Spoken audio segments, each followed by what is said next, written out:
స్తోత్రాలు చెల్లిస్తూ ఉన్నాను. ఇంతవరకును ప్రభువా పాటల ద్వారా మీ ఘనమైన నామం మహిమపరచబడుటకు కృపణిస్తూ వచ్చారు. స్తోత్రాలు. చేరి వచ్చిన బిడ్డలను బట్టి మరొక మారు వందనాలు, స్తుతి స్తోత్రాలు. రావాల్సినటువంటి ప్రియులైనటువంటి వారిని కూడా మీరు దర్శించి మీ పాదసన్నిధికి నడిపించమని వేడుకొనుచు ఉన్నాను. మీ దాసుడను మీరు ప్రేమించి ఇచ్చినటువంటి ఆరోగ్యాన్ని బట్టి స్తుతిస్తూ ఉన్నాను. ఇమానుయేల్ అన్నగారు వాళ్ళకి కూడా ప్రభువా క్షేమకరంగా మా మధ్యకు తీసుకొని వచ్చారు. స్తోత్రాలు. ఆరాధన తలంపుల కొరకై జీవగ్రంథములో నుండి చదవబడినటువంటి లేఖన భాగములను మీరు జ్ఞాపకం చేసుకుంటూ రండి. వాక్యమై ఉన్నటువంటి ప్రభువా మీ వాక్యపు వెలుగులోకి మమ్మల్ని తీసుకొని వచ్చి జీవగ్రంథములో ఉన్నటువంటి చదవబడినటువంటి లేఖన భాగాల్లో ఉన్నటువంటి మర్మములను మీరు మాకు తెలియపరచండి. మేము ఏ రీతిగా మిమ్మల్ని స్తుతించి గణపరిచి ఆరాధించాలో మీ వాక్యము ద్వారా సంధించమనియు అల్పుడిని అపాత్రుడైన నన్నును సులువు సాటును మరుగుపరిచి నోటిని బోరగా వాడుకొనమని మా రక్షణకర్త అయిన యేసుక్రీస్తు ప్రభు యొక్క పరిశుద్ధమైన నామములు ప్రార్థించి వేడుకొనుచున్నాను తండ్రి, ఆమేన్. ప్రభునందు ప్రియమైన సహోదర సహోదరులారా, చదవబడినటువంటి లేఖన భాగాన్ని చూస్తే ప్రత్యక్ష గుడారము, సాక్ష్యపు గుడారము, సాక్ష్యము పరిశుద్ధమైనటువంటి ఆలయము. ఈ ప్రత్యక్ష గుడారాన్ని నేను నీకు కనబరుచు విధముగా ప్రత్యక్ష గుడారాన్ని నిర్మించమని నాయకుడైనటువంటి మోషేతో చెప్పిన రీతిలోనే ప్రత్యక్ష గుడారంలో ఉన్నటువంటి వస్తువులు లేక సామానులు, వాటిని గురించి ఆరాధనా తలంపుల కొరకై గత కొన్ని వారాల నుండి మనము ధ్యానం చేస్తూ ఆరాధిస్తూ వచ్చాం. ఆవరణము, పరిశుద్ధ స్థలము, అతి పరిశుద్ధ స్థలము. ఆవరణములో ఉన్నటువంటి బలిపీఠము, గంగాళముల గురించి ప్రభు అయిన యేసుక్రీస్తు ప్రభు వారికి సాదృశ్యంగా ఉన్నటువంటి ఆ రెండింటిని గురించి ధ్యానం చేస్తూ అతి పరిశుద్ధ స్థలంలో ఉన్నటువంటి ముందుగా సొమ్మకప్పు రొట్టెలు బల్లను గురించి గత వారము మనము ధ్యానము చేసి ఆరాధించాము. ఇప్పుడైతే ఆ పరిశుద్ధ స్థలంలో ఉన్నటువంటి రెండవ వస్తువు లేక పరికరము, సామాను, ఇది దీప వృక్షము, దీపస్తంభము. ఏదైనా ప్రత్యక్ష గుడారంలో ఉన్నటువంటి ప్రతి వస్తువు కూడా చాలా వరకు తుమ్మకర్రతో చేయబడింది. ఒక గంగాళము ఇత్తడితో చేయబడినటువంటిది. ఈ దీపవృక్షము అంతయును కూడా బంగారముతోనే చేయబడింది. 40 వీసెలతో బంగారము. ఈ బంగారము మేలిమి బంగారం అయి ఉండాలి, కల్తీ లేని బంగారము కాదు. మేలిమి బంగారము 40 వీసెలు అంటే దరిదాపుగా 45 కేజీలు పైన ఉండొచ్చు. అంటే వీస అంటే అంత తెలియదు, కానీ గత 2 రోజుల క్రితం జాషువా చర్చ్ చూపిస్తే తెలిసిన విషయం ఏంటంటే నెట్లో కొట్టి చూస్తే అది కేజీ బావో ఎంతో 400 గ్రాములు ఉంటుంది అనుకుంటా. అయితే 40 వీసెలు. ఆ 40 వీసెలతో నీవు మేలిమి బంగారముతో దీపవృక్షమును చేయమని చెప్పాడు. ఈ దీపవృక్షము యేసుక్రీస్తు ప్రభు వారికి సాదృశ్యంగా ఉన్నది, సంఘమునకు సాదృశ్యముగా ఉన్నది, విశ్వాసికి కూడా సాదృశ్యంగా ఉంది. ఈ ముగ్గురికి సాదృశ్యంగా ఉన్నటువంటి ఈ దీపవృక్షాన్ని గురించి కొద్ది సమయము మనము దీనిని జ్ఞాపకం చేసుకొని ఆరాధించబద్దులమై ఉన్నాము. చూడండి, ఇక్కడ నిర్గమాకాండము 39, 37 వచనం చదువమ్మా. అది పవిత్రమైనటువంటి దీపవృక్షమని. లేవీకాండము 24వ అధ్యాయము 4వ వచనాన్ని మనం గమనిస్తే నిర్మలమైనటువంటి దీపవృక్షమని రాయబడి ఉన్నది. నిర్గమాకాండము 39, 37 పవిత్రమైన దీపవృక్షమని. చాలు. అది పవిత్రమైనటువంటి ఆ దీపవృక్షము ఎలాంటిది? అది పవిత్రమైనది. రెండవదిగా లేవీకాండంలో కానీ మనం గమనిస్తే 24వ అధ్యాయము 4వ వచనం గమనిస్తే నిర్మలమైనటువంటి దీపవృక్షం అని ఉంటుంది. ఆ దీపవృక్షమునకు పేర్లు ఏంటంటే అలా పవిత్రమైనటువంటిది, నిర్మలమైనటువంటిది. అందుకనే మన ప్రభు అయినటువంటి యేసుక్రీస్తు ప్రభు వారికి దీపవృక్షముకు ఉన్నటువంటి పోలికలు మాత్రము చూస్తాం. ఎందుకంటే యేసుక్రీస్తు ప్రభువారే ఈ దినము ఆరాధనలో హెచ్చించబడాలి. యేసుక్రీస్తు ప్రభువారే ప్రత్యక్షపరచబడాలి. యేసుక్రీస్తు ప్రభు యొక్క నామమే ఈ దినము మన నోట నుండి రాబడాలి. ఆ మన నోట నుండి రాబడినటువంటి ప్రతి వచనము, ప్రతి మాటయు యేసుక్రీస్తు ప్రభువుని హెచ్చించే వాక్యమై మాటయై ఉండవలెను. అలాగే అందుకని అంటాడు హెబ్రీ గ్రంథకర్త అయినటువంటి అపోస్తలుడైనటువంటి పౌలు హెబ్రీలకు రాసిన పత్రిక 7వ అధ్యాయము 26వ వచనాన్ని మనము కానీ గమనిస్తే, పవిత్రుడును నిర్దోషియు నిష్కల్మషుడును పాపులలో చెరక ఆయన పవిత్రమైనటువంటి దీపవృక్షము, నిర్మలమైనటువంటి దీపవృక్షము. అలాగే యేసుక్రీస్తు ప్రభువారు కూడా ఆయన మన ప్రభు కూడా పవిత్రుడు, నిష్కల్మషుడు, పాపులలో చేరక ప్రత్యేకముగా ఉన్నవాడు. ఎలాంటి వాడు? నీవు నేను ఆరాధించే దేవుడు పవిత్రుడు, అంటే అపవిత్రత లేనటువంటి వాడు. మనమెవరము? అపవిత్రులము. అపవిత్రులమైనటువంటి మన కొరకై పవిత్రుడైనటువంటి పవిత్రుడు, నిష్కల్మషము లేనటువంటి, ఏ కల్మషము లేనటువంటి వారు. మనము కల్మషము, మన హృదయము కల్మషము కలిగినటువంటి హృదయం, మన శరీరమే కల్మషముతో కూడుకున్నటువంటిది. మనము కల్తీ అయినటువంటి వారం. మనం ఎలాంటి వారము? కల్తీ ప్రజలము. ఇలాగ చెప్పుకుందాంలేండి, మనము కల్తీ కలిగినటువంటి వారు. అయితే నీవు నేను ఆరాధించే దేవుడు ఎలాంటి దేవుడు అంటే పవిత్రుడు, నిష్కల్మషుడు, నిర్దోషి, పాపులలో చెరక ప్రత్యేకముగా ఉన్నవాడు. నిర్దోషి, ఏ దోషము లేనటువంటి వాడు. మనము దోషమును, దోషభరితులము, దోష శిక్ష నేను భరించలేనటువంటిది అని కయ్యూని అంటున్నాడు కదా. నా దోష శిక్ష నేను భరింపలేనటువంటి అలాంటి స్వభావము నీవు నేను కలిగినటువంటి వారము. ఈ దీపవృక్షానికి యేసుక్రీస్తు ప్రభువుకి ఉన్నటువంటి పోలికను మనము చూస్తూ ఉన్నాం. యేసుక్రీస్తు ప్రభువారు కూడా ఆ దీపవృక్షములు మెలిమి బంగారముతో చేయబడిన దీపవృక్షము. అది పవిత్రమైనది, అది నిష్కల్మషమైనది, అది నిర్మలమైనటువంటి దీపవృక్షము. యేసుక్రీస్తు ప్రభువారు కూడా పవిత్రుడు, నిష్కల్మషుడు, నిర్దోషి, పాపులలో చేరక ప్రత్యేకముగా ఉన్నవాడు. పాపులలో చేరక ప్రత్యేకముగా ఉన్నవాడు. కొన్ని పోలికలు చూద్దాం. ఇప్పుడు ఊరికే చెప్పాను.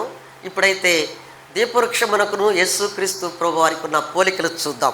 నిర్గమాకాండము 25వ అధ్యాయము 40వ వచనము.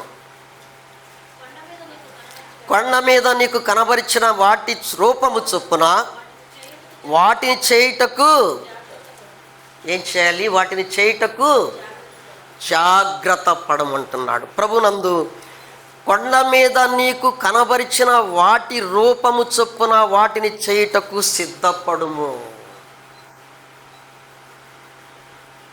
ప్రభునందు ప్రియమైన సహోదర సహోదరులరా, అందుకనే 2వ తిమోతి పత్రిక 1వ అధ్యాయము 9-10 వచనాల్లో మనం గమనించగలిగితే చూడండి అమ్మా, మన క్రియలను బట్టి గాక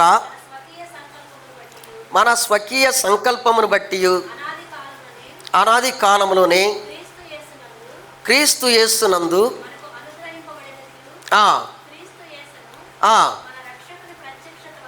మన రక్షకుని ప్రత్యక్షత వలన 2వ తిమోతి పత్రిక 1వ అధ్యాయం 9-10 వచనాలు చదువమ్మా. మనలను రక్షించి పరిశుద్ధమైన పిలుపుతో, పరిశుద్ధమైనటువంటి పిలుపుతో ఆయన మనలను కొండ మీద కనపరిచిన విధముగానే దానిని చేయమని చెప్పాడు. అలాగే ఆయన పరిశుద్ధమైనటువంటి పిలుపుతో నిన్ను నన్ను పిలిచాడు. క్రీస్తు ఈ లోకమును వచ్చుటకు ఆయన యొక్క అది సంకల్పమై ఉన్నది. కొండ మీద ఏదైతే దేవుడు మోషేకు తెలియపరిచినటువంటి రీతిలోనే కొండ మీద నీకు కనబరిచినటువంటి వాటి రూపము చొప్పున నీవు దాన్ని చేయమని చెప్పాడు. తిమోతి పత్రికలో కూడా అపోస్తులైనటువంటి పౌలు యవనస్తుడైనటువంటి దైవజనుడైనటువంటి తిమోతితో మాట్లాడుతూ వారికి ఉత్తరం రాస్తూ చెప్పుచూ ఉన్నాడు, దేవుని సంకల్పము ప్రకారము యేసు ఈ లోకమునకు వచ్చుటకు సర్వమానవాడి కొరకు వచ్చుటకు రక్షణ కార్యము చేశాడు. కనబరిచిన విధముగానే దీపవృక్షాన్ని చేశాడు. దేవాతి దేవుడు, ఆది సంభూతుడైనటువంటి దేవుడు, మొదటిగా ఉన్నటువంటి దేవుడు తన కుమారుడైనటువంటి యేసు క్రీస్తు ప్రభువారిని ఈ లోకములోకి మానవ రూపుగా తీసుకొని వచ్చి దేవుని యొక్క సంకల్పము ప్రకారము సర్వమానవాళి కొరకై రక్షణ కార్యము చేయుటకు ఆయన సంకల్పమై ఉన్నది. ఆయన సంకల్పమై ఉన్నది. ప్రభునందు ప్రియమైన సహోదర సహోదరులారా, దీపవృక్షమును చేయుటకు కొండ మీద కనపరచు విధముగానే చేయమని మోషేకు చెప్పాడు. ఆది సంభూతుడైనటువంటి దేవుడు, ఆకాశమందు ఆసీనుడై ఉన్నటువంటి దేవుని యొక్క సంకల్పం కూడా ఏమిటి అంటే ఆయన రక్షణ కార్యాన్ని సిద్ధపరచుట కొరకై యేసు క్రీస్తు ప్రభువారిని ఈ లోకములకు పంపించుటకు ఆయన సంకల్పమై ఉన్నది. ప్రభునందు ప్రియమైన సహోదర సహోదరులారా, ప్రభువా నా రక్షణ కార్యాన్ని సిద్ధపరచుట కొరకై అనాది కాలములోనే జగత్పునాది వేయబడక మునిపే అది మీ అనాది కాల సంకల్పం. నీ అనాది కాల సంకల్పము చొప్పున నాకు రక్షణ మార్గాన్ని సిద్ధపరిచి అట్టి రక్షణ మార్గములోకి నన్ను నడిపించిన దేవా స్తోత్రాలు చెల్లిస్తూ ఉన్నాను. దీపవృక్షము తయారు చేయుట దేవుని సంకల్పమై ఉన్నది. పరిశుద్ధ స్థలములో అది ఉండాలి. పరిశుద్ధ స్థలములో దీపవృక్షము ఎలాగూ ఉండాలో అలాగే యేసుక్రీస్తు ప్రభువారు పరిశుద్ధుడు, నిష్కల్మషుడు, పాపులలో చేరక ప్రత్యేకముగా ఉన్నటువంటి కుమారుడైన యేసుక్రీస్తు ప్రభువారు కూడా ఈ లోకములో పరిశుద్ధుడుగా జీవించి పరిశుద్ధమైనటువంటి జీవితాన్ని జీవిస్తూ ఏ లోపము లేనటువంటి వాడుగా నిష్కల్మషుడుగా ఉండి నీకు నాకు ఏం చేశాడంటే ఆయన ఒక రక్షణ మార్గాన్ని సిద్ధపరిచాడు. పరిశుద్ధ స్థలములో నీకు నాకు నివాసాన్ని చేశాడు. అందును బట్టి దేవునిని నీవు నేను స్తుతించబద్దులమై అన్నాం. రెండవదిగా మనం గమనిస్తే నిర్గమాకాండము 25:31 చదువమ్మా. మరియు నీవు మేలిమి బంగారముతో దీపవృక్షమును మేలిమి బంగారము, అది మేలిమి బంగారముతో దీపవృక్షాన్ని చేయమన్నాడు. బంగారము అది రాజరికానికి గుర్తుగా ఉన్నది, అది పరిశుద్ధతకు గుర్తుగా ఉన్నది, అది లోహాలన్నిటిలో కూడా అదేంటి విలువైనది, ఘనమైనది.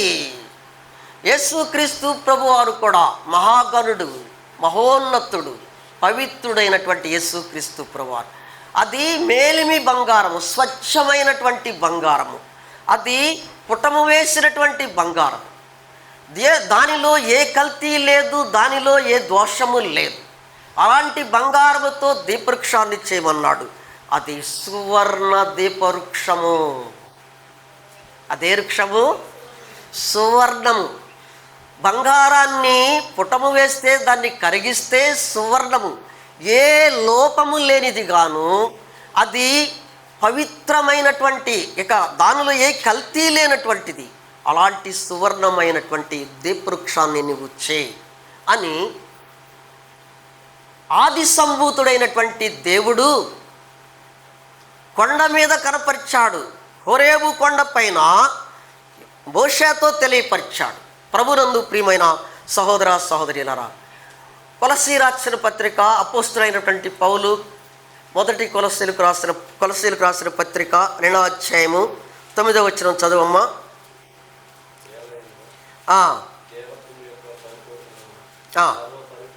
ఆ, ఆ, ఆ.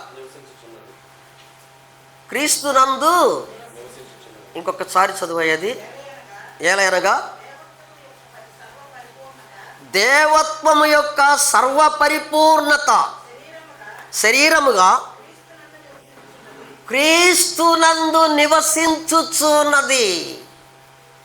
దేవత్వము యొక్క పరిపూర్ణత అపరిపూర్ణత కాదు, అది లోపము లేనిది కాదు, కొంచెము కాదు, అది పరిపూర్ణముగా దేవత్వము దైవత్వము తండ్రితో ఏ లక్షణాలు ఉన్నాయో, తండ్రిలో ఏది ఉన్నాయో అవన్నీ కూడా యేసుక్రీస్తు ప్రభులో సువర్ణము.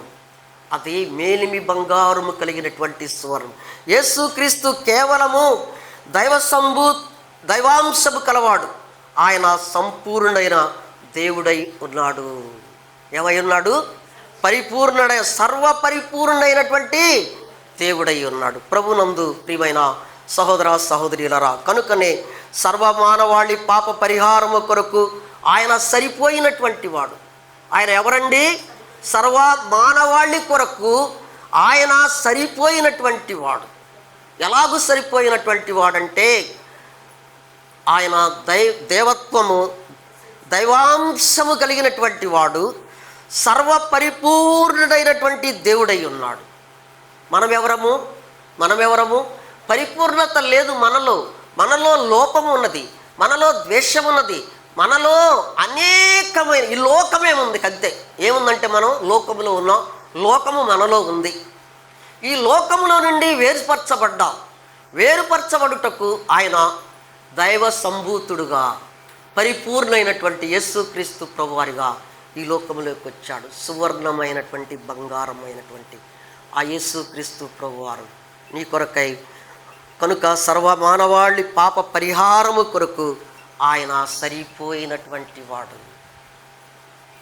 ప్రభునందు ప్రియమైన సహోదర సహోదరులారా, గమనించారా? ఇక్కడ పరిపూర్ణమైనటువంటి మేలిమి బంగారము, సువర్ణమైనటువంటి దీపవృక్షము.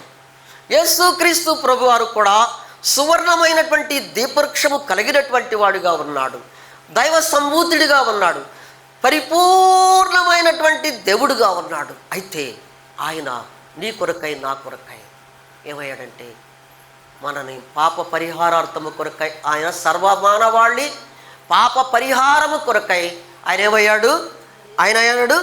ఆయన సరిపోయినటువంటి వాడయ్యాడు. నీ కొరకై నా కొరకై, నీ కొరకై నా కొరకై నీపై పడవలసినటువంటి ఆ పాప శిక్షను భరించుటకు ఆయన సరిపోయినటువంటి వాడు. అయ్యా, పరిపూర్ణమైనటువంటి దైవ సంభూతుడిగా ఉన్నటువంటి దేవా, పాప పరిహారము కొరకై, నా పాపముల కొరకై నీవు సరిపోయినటువంటి దేవుడుగా నీవు నాకు కలిగి ఉన్నావయ్యా. అందును బట్టి నేను స్తుతిస్తూ ఉన్నాను అని దేవుని నీవు స్తుతించి గణపరిచేవారముగా ఉండాలి. ఆయన పాప పరిహారముగా మన కొరకు సరిపోయినటువంటి వాడు. కనుకనే రక్షణ ఇచ్చుటకు ఆయన నీకు నాకు సరిపోయినటువంటి వాడు. రక్షణ లేదు నీకు నాకు రక్షణ లేనప్పుడు ఆయన రక్షణ ఇచ్చుటకు ఆయన ఏం చేశాడంటే సువర్ణ దీపవృక్షము వలె ఉన్నటువంటి ఆ కుమారుడైన యేసుక్రీస్తు ప్రభువారు ఏం చేశాడంటే నీ కొరకై నా కొరకై పాప పరిహారము కొరకై రక్షణ ఇచ్చుట కొరకై ఆయన సరిపోయినటువంటి వాడిగా ఉన్నాడు. అందును బట్టి ప్రభువుని నేను స్తుతించబద్ధులమై ఉన్నాము. రెండవదిగా మనం గమనిస్తే నిర్గమాకాండము 25:31 చదువమ్మా.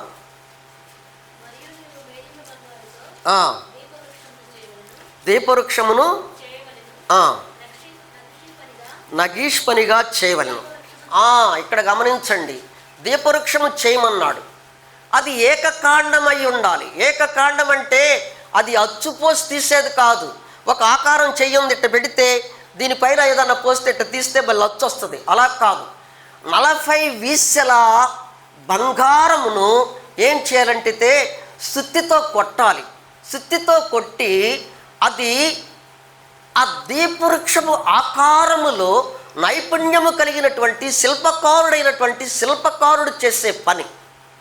అది శిల్పకారుడు చేయాలి, నగీష్ పనిగా చేయాలి.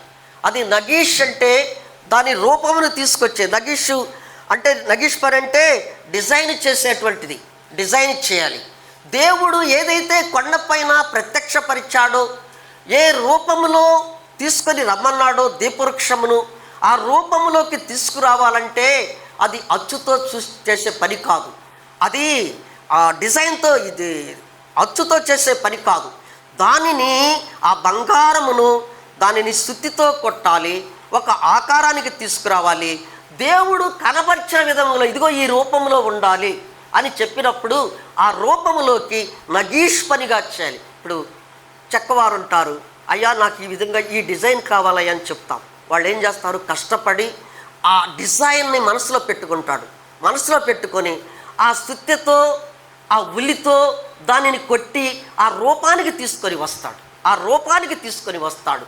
అలాగే మోషేకి కూడా కనపరిచిన విధముగానే 40 వీసల బంగారాన్ని, దీపవృక్షమును, దానికి ఉపకరణములు అవి కూడా ఇచ్చాడు. అన్నీ కూడా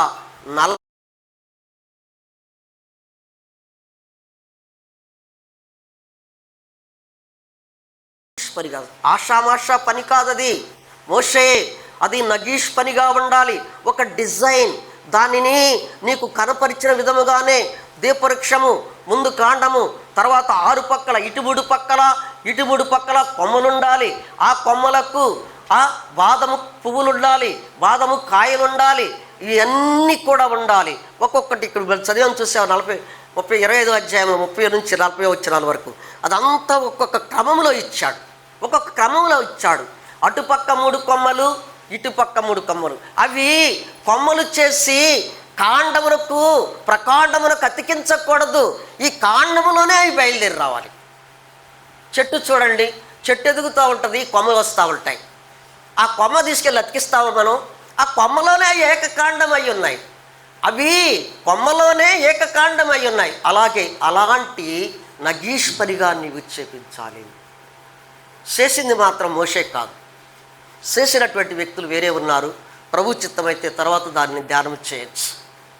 ప్రభునందు ప్రియమైన సహోదర సహోదరులారా, 40 వీసలు బరువు గల బంగారముతో చేయాలని, నగీష్ పనిగా చేయాలని, ముద్దగానున్న బంగారమును సుత్తెతో కొట్టి బాగుగా నలుగగొట్టి దానిని ఉలితో చెక్కి దీపవృక్షమును చేయాలి. దీపవృక్షమును నీవు చేయాలి అని చెప్పాడు. అలాగే దాన్ని చేసి, అందుకనే నిర్గమాకాండం 25, 31, 32 వచ్చినాను చదువమ్మా 25 అధ్యాయంలోని 31, 32 వచ్చినాను.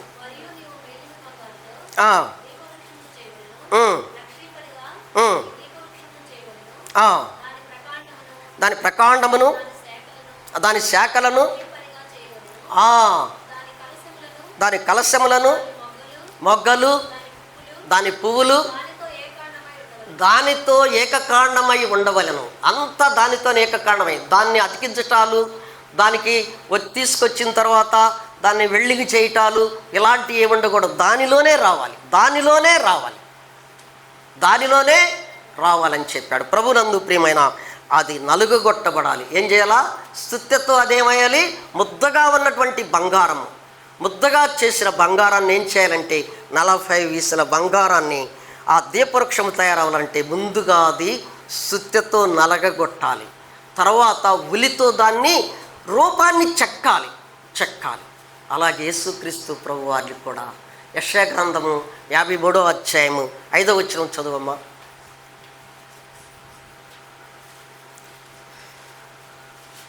మన అతిక్రమ క్రియల వల్ల గాయపరచబడెను, అతడు మన దోషములను బట్టి అతడు నలుగగొట్టబడెను.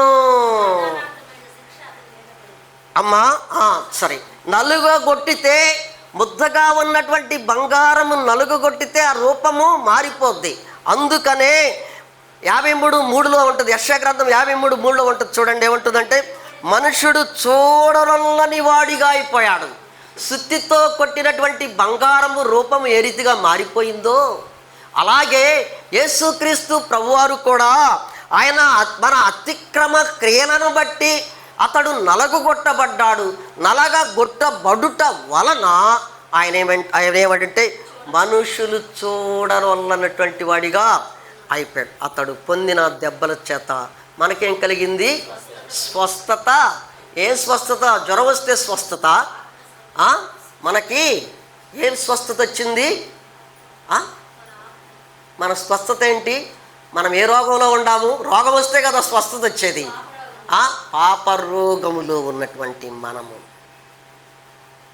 పాపరోగము, పాపముల చేతను అపరాధముల చేతను చచ్చిపడి ఉన్న మనలను మన కొరకై సువర్ణ దీపవృక్షము వలె ఉన్నటువంటి యేసుక్రీస్తు ప్రభువారు, మేలిమి బంగారమునకు పోల్చబడినటువంటి యేసుక్రీస్తు ప్రభువారు నీ కొరకై నా కొరకై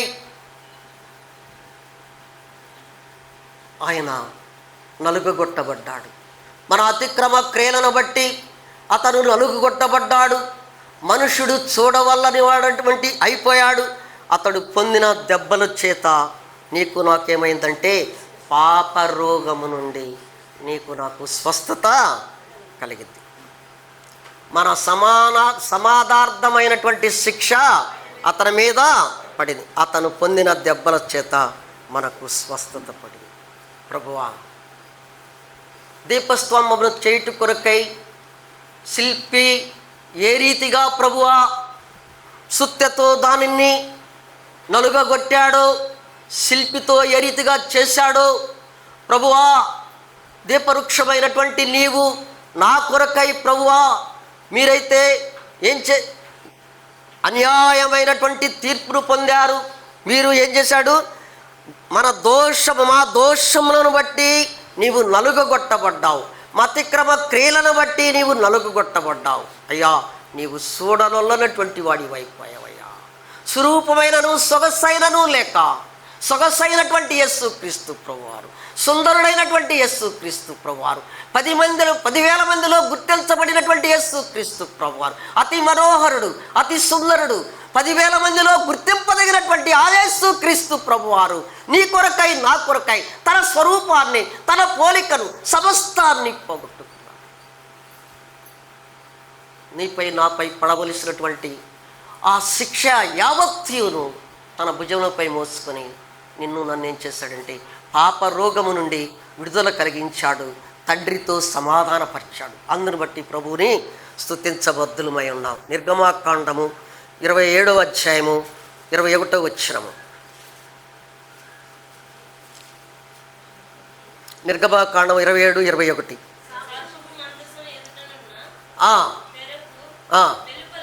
వెలుపల ప్రత్యక్షపు గుడారములో అహరోనును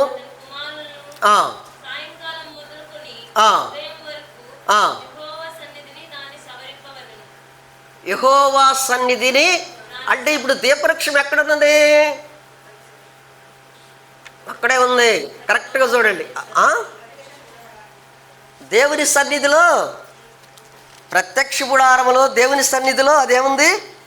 దేవుని సన్నిధిలో ఉంది. ప్రభునందు ప్రియమైన సహోదర సహోదరులారా, ఇంకొకసారి చదువు, బాగా అర్థమైంది మనకి. దీపవృక్షము దేవుని సన్నిధిలో ఉంది. దాన్ని సరిచేయుటకు దేవుని సన్నిధిలో ఉంటే కదా పరిశుద్ధ స్థలములో దీపవృక్షం ఉంది, అంతే. చూడండి ఇంకొకసారి చదువు. సాక్ష్యపు మందసము వెలుపల ప్రత్యక్ష గుడారములో అహరోనును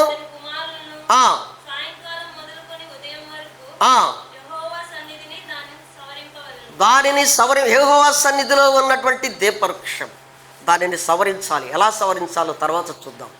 అది దీపవృక్షం ఎక్కడుందంటే దేవుని సన్నిధిలో. దీపవృక్షము దేవుని సన్నిధిలో ఉంది. దీపవృక్షము తయారు చేయబడిన తరువాత అది ఎక్కడికి తీసుకోబడింది? దేవుని సన్నిధికి తీసుకొని వెళ్ళబడింది, అంతే కదా. దీపవృక్షము తయారు చేయబడిన తరువాత దీపవృక్షాన్ని దేవుని సన్నిధికి తీసుకువెళ్ళి దేవుని సన్నిధిలో పెట్టారు. నీవు నేను కూడా ఆయన పొందిన దెబ్బల చేత, ఆయన పొందిన అవమానముల చేత నా శిక్షను అతను భరించడం ద్వారా నిన్ను నన్ను కూడా ఎక్కడికి తీసుకొని వచ్చాడంటే పరిశుద్ధ స్థలములోకి తీసుకొని వచ్చాడు. ప్రభునందు ప్రియమైన సహోదర సహోదరులారా, గమనించారా? మన ప్రభువు కూడా ఆయన మన దీపవృక్షము దేవుని సన్నిధిలో ఉన్న రీతిలోనే మన ప్రభువు కూడా తండ్రి యొక్క రొమ్మున ఉన్నాడు. తండ్రి యొక్క రొమ్మున ఉన్నటువంటి వాడు మనిషిగా ఈ లోకములోకి వచ్చి మరణించి తన రక్తాన్ని కార్చి మరణమును జయించి తండ్రి కుడి పార్శ్వమున మరలా తిరిగి తండ్రి కుడి పార్శ్వమున కూర్చున్నాడు. ప్రభునందు ప్రియమైన ఎవరిని? తండ్రి రొమ్మున ఉన్నటువంటి కుమారుడు మానవునిగా అవతరించాడు. నీ కొరకై నా కొరకై రక్తాన్ని చిందించాడు, చనిపోయాడు, సమాధి చేయబడ్డాడు. 3వ దినమున మృత్యుంజయుడు లేచి మరలా ఎక్కడికి వెళ్ళాడు? తండ్రి కుడి పార్శ్వమున దేవుని సన్నిధిలో కూర్చొని ఉన్నాడు. అందుని బట్టి ప్రభువును మనము ఆరాధించబద్దులమై ఉన్నాం. ప్రభునందు ప్రియమైన సహోదర సహోదరులారా, నిర్గమాకాండం 27వ అధ్యాయం 20వ వచనం చదవమ్మా.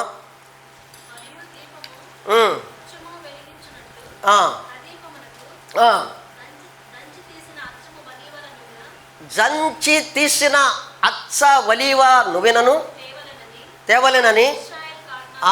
చాలు చాలు తల్లి, ఇక్కడ గమనించండి. దీపవృక్షము చేశాడు. దీపవృక్షము తీసుకెళ్ళి దేవుని సన్నిధిలో ఉంటే కాదు, అది వెలగాలి, అది వెలుగునివ్వాలి. వెలుగునివ్వాలంటే ఏం చేయాలి? ఇప్పుడు వెలుగునివ్వాలంటే 2, ఇది కాండము, చెట్టు, ఇటు 3 కొమ్మలు, ఇటు 3 కొమ్మలు, మొత్తము దీనితో 7 ఉన్నాయి.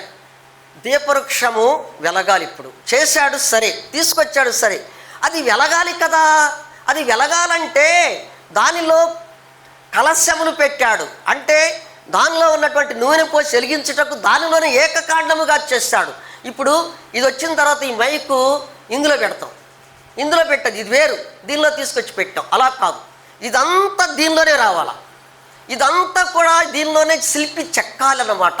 ఈ మైకు, ఈ మౌతు చెక్కాలి, ఈ మౌతును ఆధారం చేసుకున్నటువంటి ఈ క్లిప్పు చెక్కాలి. దీనిలోనే ఏకకాండముగా ఉండాలి. అర్థమవుతాడు చెప్తున్నా, అలాగూ ఉండాలి. ఇప్పుడు అది దీపవృక్షము సాక్ష్యపు మందస్సములోకి, క్షమించండి, పరిశుద్ధ స్థలములోకి వచ్చింది. వచ్చిన తర్వాత ఆయన ప్రతీపములను ఆయన చక్కబరచాలన్నా ఏం చేయాలన్నా ముందు దీపవృక్షం వెలగాలంటే ఏమంటున్నాడు దేవుడు? ఇశ్రాయేలు ప్రజలకు చెప్పు, నీవు అచ్చ ఒలీవ యొక్క దంచి తీసినటువంటి నూనెను తీసుకొచ్చి ఆ ప్రతీపములో అంటున్నాడు. ఈ నూనె దేనికి సాదృశ్యంగా ఉంది? పరిశుద్ధాత్మకు సాదృశ్యంగా ఉంది. ప్రభు నన్ను నూనె పరిశుద్ధాత్మకు సాదృశ్యం. ఒలివ నూనె దంచి తీయవలెను, నిత్యము దేవుని సన్నిధిలో అదే వెలుగుచ్చు, అది నిత్యము వెలుగుచ్చు ఉండాల్సిందే. అది ఆరిపేసేది కాదు. ఉదయము రాత్రికి లైట్ అయితే తెల్లారేం చేస్తాం? మనము వేస్తాం. కానీ దేవుడు కొండ మీద కనపరిచిన విధంలోనే మోషేతో చెబుతున్నాడు, మోషే నీవు దీపవృక్షమును చేస్తున్నావు కదా. ఆ దీపవృక్షమును చేసిన తర్వాత దేవుని సన్నిధిలోకి, పరిశుద్ధ స్థలములోకి దాన్ని తీసుకొని వచ్చిన తర్వాత అది దంచి తీసినటువంటి ఒలీవ నూనెతో దాన్ని వెలిగించాలి. ఆ నిత్యము అది వెలుగుతూనే ఉండవలెను. ఎందుకు వెలగాలది? ఎందుకు? ప్రత్యక్ష గుడారానికి, ఇదే ప్రత్యక్ష గుడారం. ఈ గుడారానికి కిటికీలు లేవు, మనకు కిటికీలు ఉన్నాయి, ద్వారం ఒకటే ఉంది, ఆవరణం ఉంది, అంతే. ఇక కిటికీలు లేవు. పరిశుద్ధ స్థలములో చీకటిగా ఉంటుంది. చీకటిగా ఉన్నటువంటి పరిశుద్ధ స్థలములో యాజకుడు లోనికి పరిశుద్ధ స్థలములోకి ప్రవేశించబడినటువంటి యాజకుడు సముఖపు రొట్టె బల్ల వద్దకు వెళ్ళి దాన్ని సరిచేసి దాన్ని క్రమంలో పరచాలి. క్రమంలో పరిచిన తర్వాత ఇటుపక్క ఉన్నటువంటి ధూపవేదిక వద్దకు రావాలి. అతి పరిశుద్ధ స్థలమునకు తెర ఉంటుంది. ఆ తెర ప్రక్కనే ఉంటుంది ధూపవేదిక. ప్రభుపాద సన్నిధికి వచ్చి సాగిలపడి ప్రార్థన చేయాలి యాజకుడు. ఇక్కడ యాజకుడు ప్రార్థన చేయాలన్నా ఇక్కడ సముఖపు రొట్టె బల్లల వద్దకు వచ్చి దాన్ని సరిచేసి క్రమంలో పెట్టి సాయంత్రముకు దాటిని భుజించాలన్నా వెలుతురు కావాలి. వెలుతురు లేదు, అది చీకటిగా ఉన్నటువంటిది. దాని కొరకై అది మేలిమి బంగారముతో సువర్ణ దీపవృక్షమును చేయమని చెప్పాడు ప్రభునందు ప్రియమైన. ఇప్పుడు అది ఏంటంటే నువ్వే పరిశుద్ధాత్మకు సాదృశ్యముగా ఉన్నది. యోహాను సువార్త 9వ అధ్యాయం 12వ వచనం. మన ప్రభువైన యేసుక్రీస్తు ప్రభువు కూడా మనకు లోకమునకు ఆయన వెలుగై ఉన్నాడు. చీకటిలో ఉన్నటువంటి మనలను ఆయన ఏం చేశాడు? ఆశ్చర్యకరమైనటువంటి వెలుగులోకి నడిపించాడు. దీపవృక్షము పరిశుద్ధ స్థలములో యాజకులు సంచరించుటకు వెలుగు అవసరమై ఉన్నది. ప్రభునందు ప్రియమైన సహోదర సహోదరులారా, ప్రత్యక్ష గుడారమునకు కిటికీలు లేవు అని ముందుగానే మనం చెప్పుకున్నాం కనుక అక్కడ ఏముంటుందంటే కిటికీలు లేవు కనుక అక్కడ వెలుతురు కావాలి. ఆయన సంచరించాలి, అక్కడ అటు ఇటు తిరగాలి. కూర్చునే ఏర్పాటు లేదు యాజకుడకు. ప్రత్యక్ష గుడారములో కూర్చునే ఏర్పాటు ఉదయకాలం నుండి సాయంకాలం వరకును యాజకుడు నిలబడే సేవ చేయాలి, నిలబడే సేవ చేయాలి. ఆయన వెలుగై ఉన్నాడు. యోహాను సువార్త 9వ అధ్యాయం 12వ వచనం చదవండి ఒకసారి. లేదమ్మా 9. మన ప్రభు అయిన యేసుక్రీస్తు ప్రభువారు ఈ లోకమునకు వెలుగై ఉన్నాడంటే చూడండి. యోహాను సువార్త 9వ అధ్యాయం 12వ వచనం. లేదా చదువు. లోకమునకు ఆయన లోకమునకు వెలుగని చెప్పాడు. ఆయన ఎవరు? దీపవృక్షము ప్రత్యక్ష గుడారములో పరిశుద్ధ స్థలములో ఉన్నప్పుడు వెలుగునిచ్చుటకు, ఆ వెలుగు యాజకుడు సంచరించుట కొరకై.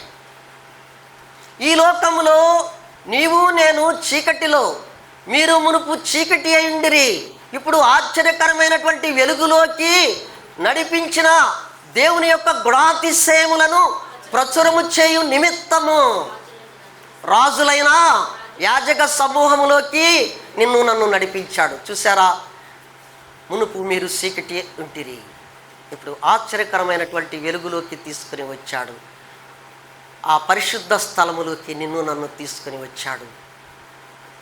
రాజులైన యాజక సమూహములోకి నిన్ను నన్ను తీసుకుని వచ్చాడు. ఆయన సంచరిస్తూ ఏం చేస్తున్నాడు? యాజకుడు పరిశుద్ధ స్థలములో ఆ వెలుగులో బల్ల వద్దకు వెళుతున్నాడు. బల్ల వద్ద ఉన్నటువంటి ఆ రొట్టెలను, సముఖపు రొట్టెలను తింటూ ఉన్నాడు. ఇక్కడ దీపవేదిక వద్దకు వచ్చి దీపవేదిక ధూపం వేస్తూ ఉన్నాడు, ప్రార్థన చేస్తూ ఉన్నాడు. ఈ రెండు చేయాలంటే ఆయన వెలుగు కావాలి.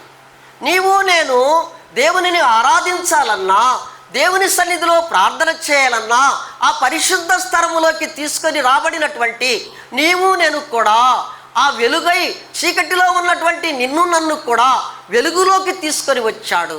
అయ్యో ప్రభువా, మునుపు నేను చీకటి అయి ఉంటిని, మీరు ఆశ్చర్యకరమైనటువంటి వెలుగులోకి నన్ను నడిపించిన దేవా, స్తోత్రాలు చెల్లిస్తూ ఉన్నాను.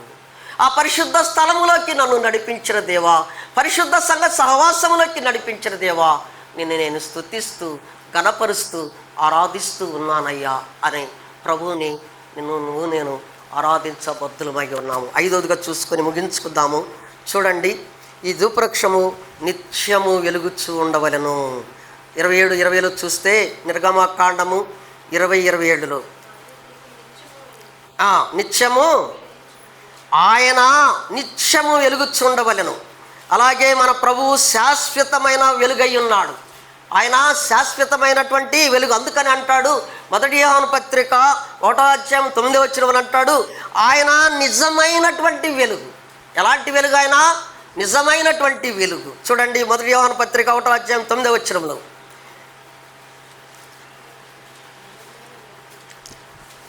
1 యోహాను పత్రిక 1వ అధ్యాయం 9వ వచనం,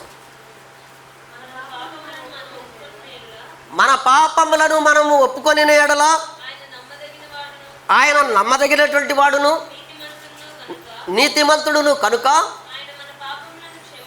మన పాపములను క్షమించి ఆ సమస్త దుర్నీతి నుండి మనలను పవిత్రులుగా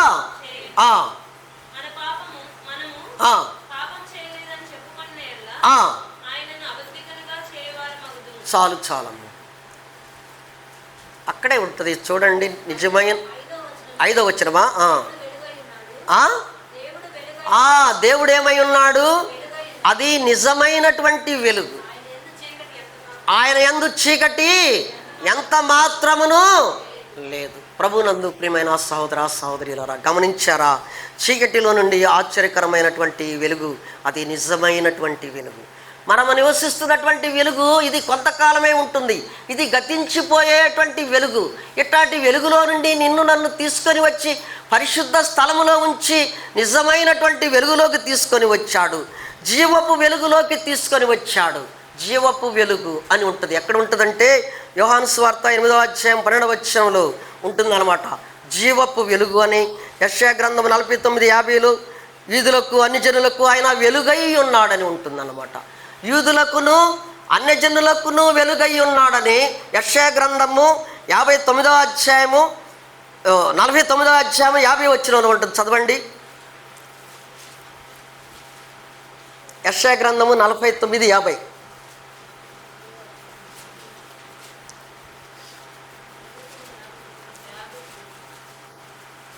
యూదులకును అన్యులకును వెలుగై 49 యెషయా గ్రంథం అమ్మ లేదా? యూదులకును అన్యులకును వెలుగై ఉన్నాడు, ఆయనలో యూదులకును అన్యులకును వెలుగై ఉన్నాడు. యోహాను సువార్త చూడండి. క్షమించండి.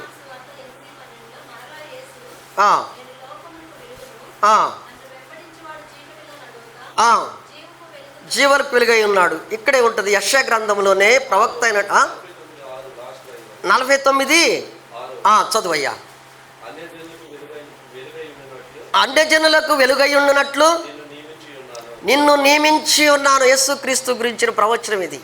అన్యజనులు, యూదులకు అన్యులకు ఇద్దరికీ ఆయన వెలుగై ఉన్నాడు. నీవు నేను అన్యజనులము, పరజనులము, వాగ్దాన నిబంధన లేనటువంటి వారము. అలాంటి మనలను ఆయన ఏం చేస్తాడంటే అన్యజనులతో ఉన్నటువంటి మనము యూదులతో కూడా పాలి భాగస్తులుగా చేశాడు. ప్రభునందు ఆయన వెలుగై ఉన్నాడు. ఆయన జీవపు వెలుగు, నిజమైన వెలుగు, శాశ్వతమైన వెలుగు. శాశ్వతమైన వెలుగుతో ఆయన శాశ్వతమైన ప్రేమతో ప్రేమించుచు నిన్ను నన్ను వెలిగించాడు. వెలిగించి ఆయన ఏం చేశాడంటే పరిశుద్ధ సహవాసములకి నిన్ను నన్ను పిలిచి నిన్ను నన్ను నిబంధన కలిగినటువంటి వాగ్దాన నిబంధనలు కలిగినటువంటి యూదులతో సహపౌరులుగా నిన్ను సమానులుగా చేశాడు. అందును బట్టి దేవునిని మనము స్తుతించబద్ధులమై ఉన్నాము. అలాగే మత్తయి సువార్త 4వ అధ్యాయము 6వ వచనంలో ఉంటుంది యేసుక్రీస్తు గొప్ప వెలుగు. ఆయన గొప్ప వెలుగు, ఆయన గొప్ప వెలుగు అని ఉంటుంది అనమాట. ఎందుకంటే చీకటిలో కూర్చున్నటువంటి వారిని గొప్ప వెలుగు చూసిరి. జెబూలూను నప్తాలి దేశంలో ఉన్నటువంటి వారు, ఆ గలిలయ ప్రాంతంలో చీకటిలో కూర్చున్నటువంటి వారు గొప్ప వెలుగు చూశారు. ఏం చూశారు వారు? గొప్ప వెలుగు చూశారు. ఎక్కడ వారు?